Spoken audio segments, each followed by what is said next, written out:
समजतं मैत्रिणींनो, हा आपण 34 साईजचा बोटच ब्लाऊज शिवलेला. बऱ्याच जणांचं काय होतं, तुम्ही बोटं शिवल्याच्यानंतर पफ तयार होतो, तर तो का होत नाही हे बऱ्याच जणांच्या लक्षात येतं. सगळेजण काय म्हणतात सरळ सरळ रेषा मारतात, टच मारतात, तर बऱ्याच जणांना टच बरोबर असतं, पण त्यांचा पफ दिसत नाही. त्यासाठी काय करायचं, ज्यावेळेस हे जी क्रॉस पट्टी आहे ती खालची बरोबर 3.5 सेंटीमीटर आणि जी ह्या भागाची उंची आहे मॅक्सिमम 12 ते 13 इंच असली पाहिजे, त्यावेळेसच पोटाचा हा पफ तयार होतो व्यवस्थित. जर उंची कमी झाली का बरेच जण रेग्युलर याच्यावर करतात, तर तसं न करता रेग्युलर याच्यावरती न करता त्याच्यामध्ये 1 इंच इन्क्लूड करून घ्यायचं असतं. त्याच्यानंतरच तुमचा हा 4 टक्सचा ब्लाऊज वरती उचलला जात नाही.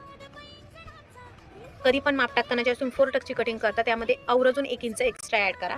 आणि बऱ्याच जणांचे शोल्डर उतरण्याचा प्रॉब्लेम होतो, त्यासाठी शोल्डर उतरू नये म्हणून शक्यतो जर एखादं त्यांची चेस्ट हेवी असेल आणि शोल्डर उतरण्याचे खूप प्रॉब्लेम येतात, तर तुम्ही 6 इंचाचं शोल्डर आवर्जून घ्या. त्याच्यामुळे बिलकुलही तुमचे शोल्डर उतरणार नाही. व्हिडिओ आवडल्यास नक्की लाईक करा, शेअर करा, कमेंट करा. श्री स्वामी समर्थ मैत्रिणींनो, हा आपण 34 साईजचा बोटच ब्लाऊज शिवलेला. बऱ्याच जणांचं काय होतं, तुम्ही बोटं शिवल्याच्यानंतर पफ तयार होतो, तर तो का होत नाही हे बऱ्याच जणांच्या लक्षात येतं. सगळेजण काय म्हणतात सरळ सरळ रेषा मारतात, टच मारतात, तर बऱ्याच जणांना टच बरोबर असतं, पण त्यांचा पफ दिसत नाही. त्यासाठी काय करायचं, ज्यावेळेस हे जी क्रॉस पट्टी आहे ती खालची बरोबर 3.5 सेंटीमीटर आणि जी ह्या भागाची उंची आहे मॅक्सिमम 12 ते 13 इंच असली पाहिजे, त्यावेळेसच पोटाचा हा पफ तयार होतो व्यवस्थित. जर उंची कमी झाली का बरेच जण रेग्युलर याच्यावर करतात, तर तसं न करता रेग्युलर याच्यावरती न करता त्याच्यामध्ये 1 इंच इन्क्लूड करून घ्यायचं असतं. त्याच्यानंतरच तुमचा हा 4 टक्सचा ब्लाऊज वरती उचलला जात नाही.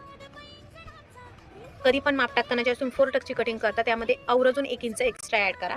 आणि बऱ्याच जणांचे शोल्डर उतरण्याचा प्रॉब्लेम होतो, त्यासाठी शोल्डर उतरू नये म्हणून शक्यतो जर एखादं त्यांची चेस्ट हेवी असेल आणि शोल्डर उतरण्याचे खूप प्रॉब्लेम येतात, तर तुम्ही 6 इंचाचं शोल्डर आवर्जून घ्या. त्याच्यामुळे बिलकुलही तुमचे शोल्डर उतरणार नाही. व्हिडिओ आवडल्यास नक्की लाईक करा, शेअर करा, कमेंट करा.